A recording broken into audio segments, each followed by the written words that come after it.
আমি জিএস পদপ্রার্থী। কোন প্যানেল থেকে? আমি বাংলাদেশ জাতীয় ছাত্রদল প্যানেল থেকে হল সঙ্গে জিএস পদপ্রার্থী। আমি ভাই প্রচার করছি না, ওনারা যারা আমাদের হলের ভাই ওনাদের কাছে জাস্ট এটা জানালাম যে আমি আসলে আছি ওনাদের কাছে। আমাদের আগে প্রচারণা হয়েছে, কিন্তু আসলে ব্যাপারটা হচ্ছে এমন, আমরা এতজন প্রার্থী সেন্ট্রাল বলেন হল বলেন আসলে মনে রাখাটা সম্ভব হয় না।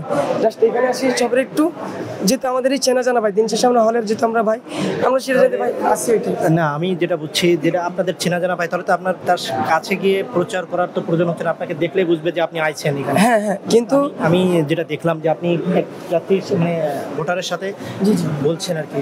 জি হ্যাঁ, ওই হলের ভিতরে ওনার সাথে আমার বাইরে কথা ছিল, কিন্তু উনি তখন আমার কথাগুলি অতটা ঠিক মনোযোগী শুনতে পারে নাই। ওনার সাথে আমার মেসেঞ্জারের কথা স্টিল আমার ওনার কথা, কিন্তু উনি এটা তখন আপনার মানে বলেন না চেহারা তো দেখেন।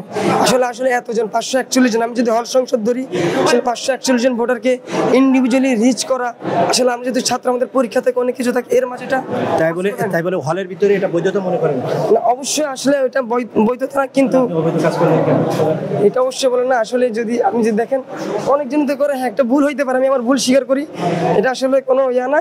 কিন্তু হ্যাঁ মনে করেন দিন শেষে ভাই ব্রাদার ধরেন একটা যখন নিজের কাছের মানুষ দেখি তখন এটাতে চলেই আসে, এটা নিজ থেকে চলে আসে, সেটাই আর কি।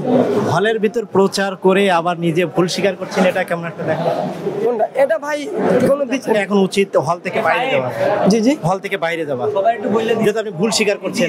হ্যাঁ হ্যাঁ, না অবশ্যই আমি এখানে মূলত আসি মনে করেন আমাদের যে প্যানেলের যে আপনার কি বলো না প্যানেল প্রতিনিধি আমি আসি এখানে দেখাশোনা করতেছি সকলকে। আমি জানেন ইয়াতে এর মাঝে আমি সাধারণত আপনি দেখছেন এর আগে আমি জাস্ট যা করছি এটা করছি। এখন মাঝে মাঝে যেটা হয়, শুধু আমি না হইতে পারে, আপনি এর আগেও লক্ষ্য করছেন আমি ছাড়াও অনেক প্রার্থী আসছে, প্রতিটা প্রার্থী এরকম নিজেদের যখন কোনো ভাইদেরকে দেখে সেম কাজটা করছে। হয়তো পারে এখানে তো আমি দৃষ্টিগোচর হচ্ছে এটা, কিন্তু দেখবেন সবাই করছে। এটা শুধু আমার একার যদি ভুল হয়, যদি আপনি বৈধ অবধির বিচার করেন, সবাইকে সেম মানদণ্ডে যদি বিচার করেন। আমি আমার সামনে যে কজন পড়ছে আমি সবারই ধরতেছি, এখন আমার সামনে আপনি পড়ছেন, অসুবিধা নেই, আপনি সাংবাদিক, আমি আপনার এটাকে অবশ্যই রেসপেক্ট জানাই। আর হ্যাঁ আমি অবশ্যই চেষ্টা করব এই যে ভুলটা, যেটা আমরা আমাদের ভুলটা অবশ্যই এটা বড় ভুল হবে বিবেচিত হবে, আমি চেষ্টা করবো এই ভুলটা আমি নেক্সট থেকে আর না করার জন্য। ধন্যবাদ।